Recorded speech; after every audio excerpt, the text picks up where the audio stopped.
Salut à tous, aujourd'hui deuxième épisode d'analyse de finale des Weekly Aces et cette semaine en plus elle me concerne puisque j'étais en finale contre Romomo. Nous étions tous les deux à 7-0. On va regarder ça, je vous mets le petit lien hop pour que vous ayez accès à la première analyse, d'accord? Et on va regarder tout ça. Alors, on parle de ce tournoi-là, c'était le Weekly Aces numéro 2, donc week 2. Il y avait 174 joueurs, voilà, les factions top héros, etc.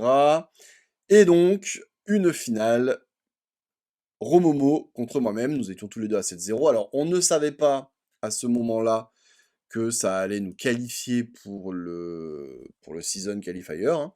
Mais on fait quand même une finale, parce qu'on a des lots sur nous pour le Weekly Aces offerts, des trophy cards, des boosters et tout, etc.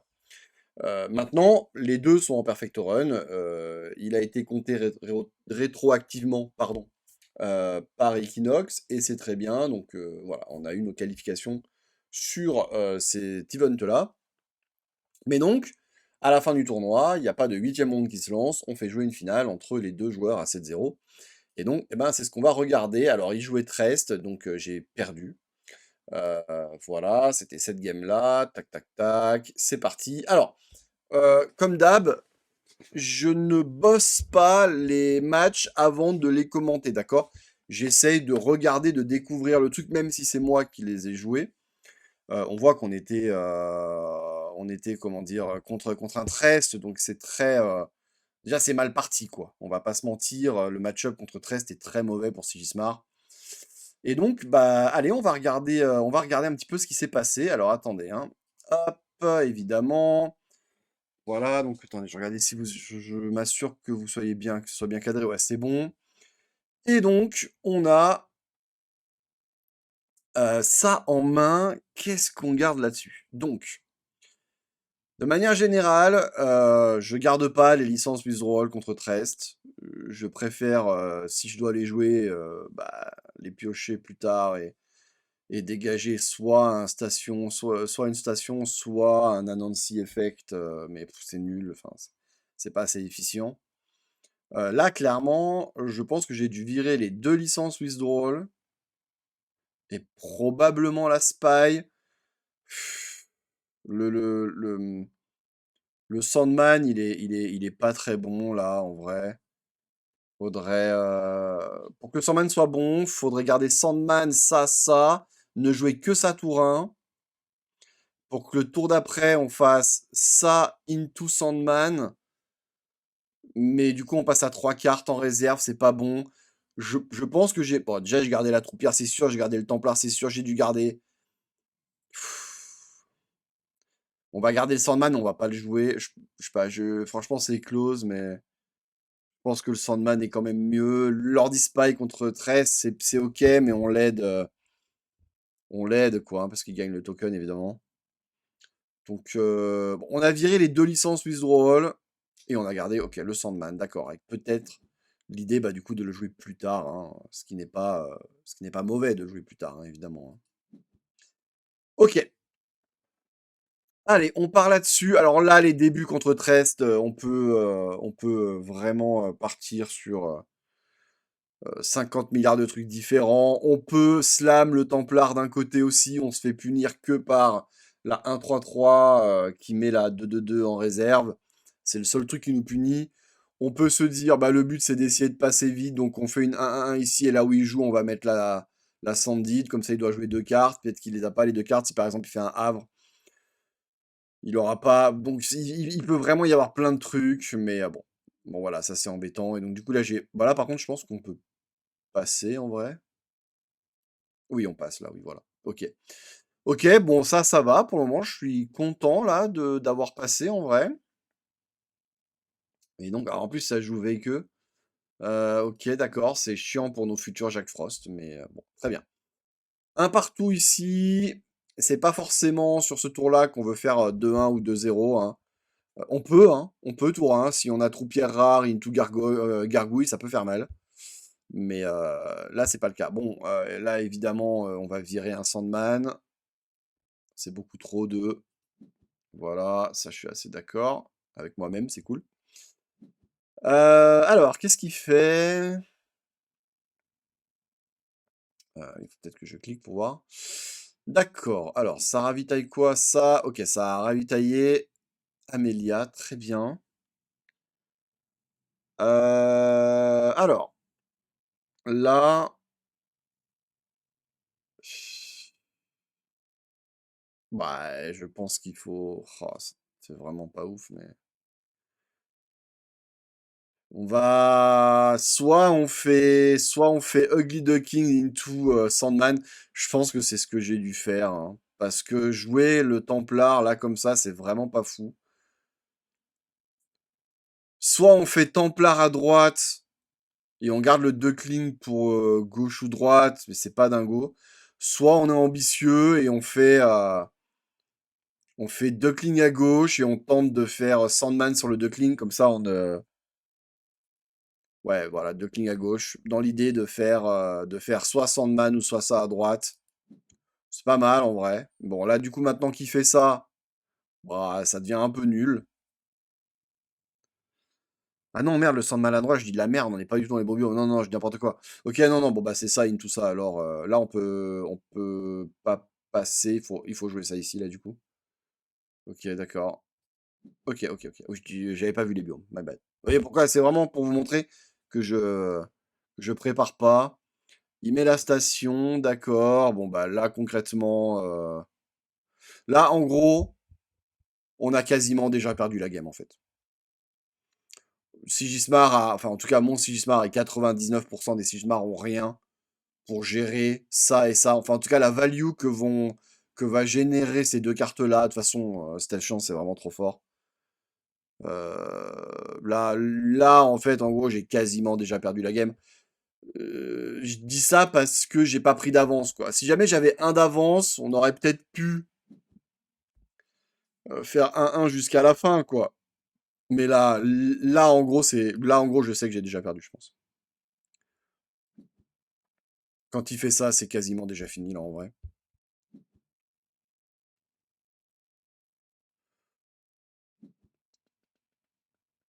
On n'a pas pris d'avance et il a plus de CA que nous, même sans avoir même sans avoir son hero power, en fait. Donc là, c'est juste complètement fini. 5, on va virer. Attends, j'ai déjà mis en mana. Oui, j'ai déjà mis en mana. On commence par quoi? Bon, on va quand même faire l'analyse à fond, mais en fait, ouais, je me rappelle. Je me souviens maintenant que j'avais joué une finale où c'était vraiment no match complet. Mais de toute façon, c'est vraiment à l'image des matchs contre Trest, hein. Je ne fais vraiment que perdre contre Trest. C'est quasiment. En fait, alors, c'est évidemment pas impossible de gagner, mais je veux dire, c'est quasiment impossible d'avoir un win rate proche des 50% avec une version, on va dire, standard de Sigismar, quoi. Là, par exemple, je veux dire, enfin, il a ça et ça, manque plus qu'il ait Frankenstein et c'est terminé, quoi. Là, on est à 100% de défaite, là. Probablement alors attendez, là l'idée c'est d'avoir 5 mana, donc c'est drop à 1, drop à 1, drop à 3. Donc le drop à 1, on va le mettre là, je suppose. Ok, non, on va plutôt à gauche. Bon, ça fait pas de différence, les biomes sont pareils, hein. Là, au vrai, c'est un peu la même chose. C'était peut-être mieux de le mettre à droite, parce que la troupière se met mieux là. Euh, ouais, je pense qu'on aurait peut-être dû le mettre à droite, en vrai. La troupière, le Sandman, pardon. Bon, voilà, bon, là, la game est complètement morte. Voilà, on peut avancer, on va analyser, mais enfin, il n'y a plus rien, y a même plus rien d'intéressant. On ne peut juste jamais revenir de ça, en fait. Vraiment, là, d'expérience, c'est complètement fini, là. Je vais m'endormir un truc, je vais m'endormir la troupière. Ah, peut-être même le Sandman? Est-ce que le Sand... On peut s'endormir le Sandman, là, je pense, non? Ça devrait pas pouvoir passer, là? Est-ce que j'ai endormi le Sandman ou j'ai été... Oui, j'ai endormi la troupière. On peut peut-être plutôt endormir le Sandman, en vrai. Bon, après, il n'y a pas une grande différence parce il reste en forêt, donc bon. Mais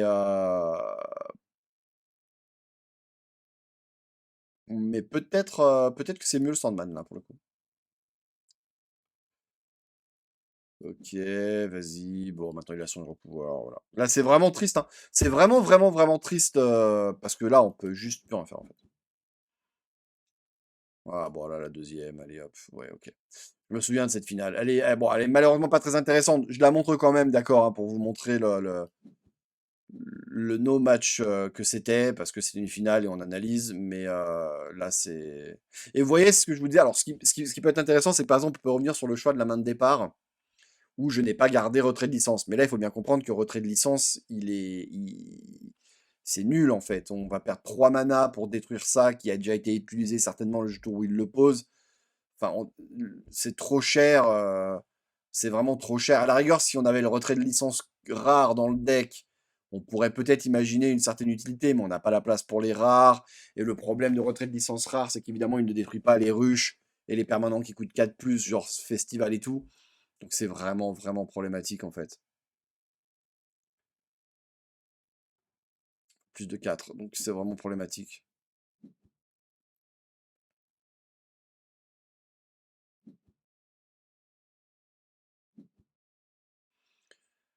Bon. Bon là, c'est pas très intéressant, hein, malheureusement, mais on arrive juste pas. Et là, ce qui est vraiment dramatique, c'est que franchement, je m'en souvenais pas, mais je dis, mais même si je pioche une unique, là, vous me donnez. Allez, peut-être Kakoba, c'est bien. Peut-être Kakoba ou KD. Ouais, non, je pense même pas en vrai. Parce que là, si on a Kakoba, on fait peut-être 2-0. Si on avait Kakoba à la place de la Ozma, on mettrait 100 mana, on ferait ça ici, into Kakoba à droite, on mettrait beaucoup de stats. On ferait peut-être 2-0 ou 2-1, mais c'est même pas sûr. Et peut-être qu'après on arrive à tenir, mais même en fait, il y a juste. Ok, là je garde le teamwork pour au cas où il me fasse Frankenstein, quoi, parce que là, Frankenstein avec ça, c'est encore plus mort. Bah, vas-y, on va faire Ozma à droite, je suppose, hein, voilà. Donc elle met 2 tokens, et si j'ai 4 persos, je draw. Donc là, évidemment, c'est bon. Enfin, c'est toujours bon d'ailleurs avec CJ. Pourquoi j'ai pas pioché?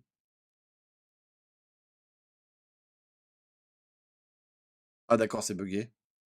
Oh waouh! Oh waouh, le replay, il est tellement bug. Mais où est ma carte du coup? Oh, j'avais jamais vu ça. Le replay est complètement buggé. Je sais pas les gars, ça va être compliqué là. Bah regardez, pourtant j'ai les stats. Là, c'est comme si jamais j'avais les jetons. Ça a pas mis les jetons. What? Et ça m'a pas fait piocher ma carte dans le replay, mais c'est quoi ce délire? C'est quoi ce délire? Ok, bah je sais pas. Mais c'est quoi ce délire? Bon, bah ok.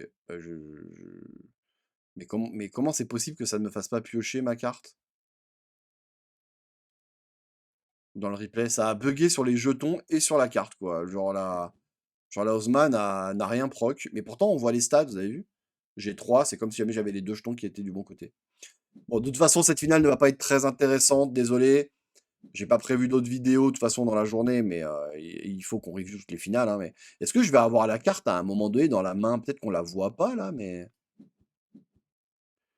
c'est marrant parce que ça veut dire que je vais peut-être jouer un truc. Alors là, évidemment, on met 2-0, mais il se setup complètement. Nous, on est mort, hein. Là, il faut pas croire que, comment on puisse revenir de ça. Vous voyez, regardez, même là, je pioche cadet. Non, mais là, c'est trop bizarre là. J'ai forcément une autre carte en main, hein. Le replay, il a complètement foiré là. On va voir, hein. Là, je suis censé avoir une autre carte en main. Ok, donc là, on se fait saboter, super. Je vais jouer quelque chose ou quoi? Comment ça va se passer sur le replay là?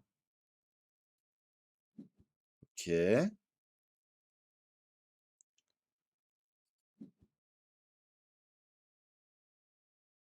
là, qu'est-ce qui va se passer? Ah bah voilà, le Jack Frost qui apparaît de nulle part. Ok, intéressant. Bah vas-y, Jack Frost, Jack Frost à droite et on dégage une station, hein, je suppose, hein. Enfin, on frise la station, quoi. Ah, mais ça a bugué? Ok, d'accord. Bon, bah ok. Le replay est bugué. Ah bah je suis dégoûté. Replay bug. Désolé, les amis, je peux pas vous montrer la suite. Ah, le replay a vraiment bugué. Alors attendez, est-ce qu'on peut bouger à un move spécifique? Est-ce qu'on peut aller to game end? Non. Est-ce que je peux refresh? Refresh, ça va me faire perdre la game, hein. Enfin, ça va me faire. Ok. Alors on va faire ça. On va faire go to specific move. Vas-y, genre move 60. C'est une des premières fois que je vois ça. Non, ça me bug encore, hein. Alors, est-ce qu'on peut passer ça? Attendez, move to specific. On va aller move 75. Non. Bon, bah désolé. Oh, incroyable! J'avais jamais vu ce bug. Incroyable. Bon. Alors, ce qui s'est passé certainement dans la game, c'est que bah, même si j'ai pris 2 XP d'avance, derrière, je n'avance plus en fait. En plus, il me sabote la Ozma. Il a beau me saboter la Ozma avec le permanent qui part. Et du coup, bah, même en piochant les KD, vous avez vu, hein, j'ai eu Ozma et KD. Des fois, ça suffit. Quand on a un peu d'avance, on arrive à hold le truc, mais là, ça n'a pas suffi, et certainement que dès qu'il a Frankenstein, c'est complètement terminé. Il met plus de stats, en plus avec le Havre. Il met une 4-4-4 pour 2 qui reproc la station, et c'est complètement finito. Il fait ça tous les tours. Bon, bah écoutez, je suis désolé. Là, pour le coup, c'est pas ma faute. Mais review de ça, ce qu'on peut retenir en gros, c'est que, mis à part faire un Sigismar extrêmement particulier, le match-up est un des match-up les plus défavorables. Vraiment, CJ contre Trest, c'est du délire. Je regarde beaucoup les tournois tous les soirs, et je specte beaucoup les games de Sigismar. Et encore hier, j'ai vu 3 Sigismar perdre contre Trest et tout. Enfin, ça ne passe pas en fait. C'est. On, c'est une dinguerie de se dire, on n'arrive pas forcément à leur mettre des 2-1, des 2-0 en début de truc, alors qu'on a le token, mais ils ont juste le fait de pouvoir ravitailler, du coup, sans le hero power, évidemment. Ils ont des cartes qui ravitaillent et qui sont très fortes de la réserve, ils arrivent à faire des 1-1. Alors, pas toujours, hein, une fois sur deux, mais en tout cas, les fois sur deux où on n'arrive pas à prendre l'avantage, on a quasiment aucune chance de gagner. Et les fois où on arrive à gagner, bah, c'est quand on a pris une, deux, voire des fois 3 XP d'avance. Mais c'est même pas ça d'ailleurs, hein. En fait, la différence entre 3 XP d'avance et une XP d'avance, elle est infime, hein, parce que si vous saviez le nombre de fois que j'avais 3 XP d'avance et que j'ai perdu contre Trest, en fait, c'est juste qu'à un moment donné, littéralement, c'est l'expression qu'on avait utilisée, on joue avec notre caca, nous, avec notre Sigismar, hein. C'est-à-dire que quand on arrive au 7ème, 8ème mana, notre token vaut quasiment plus rien, surtout face à un Trest. On n'a plus de CA, et lui, il est en combo infini avec des stations, Frankenstein, soit qui remet la station, soit qui va réactiver le Riff, qui nous foudroie littéralement. Le Riff, ça nous foudroie, hein. Donc on peut rien faire pour cette finale. Alors après, attention, hein, voilà, on fait 7-0, on se qualifie. Donc au moment des faits, il n'y avait que la finale des Weekly Aces en jeu. Donc on se qualifie en faisant un perfect run pour la finale des Weekly Aces, et c'est super cool. On prend tous les deux 7 points sur nos héros, hein, parce que vous savez que sur les Weekly Aces, il y a également des classements pour les champions de héros.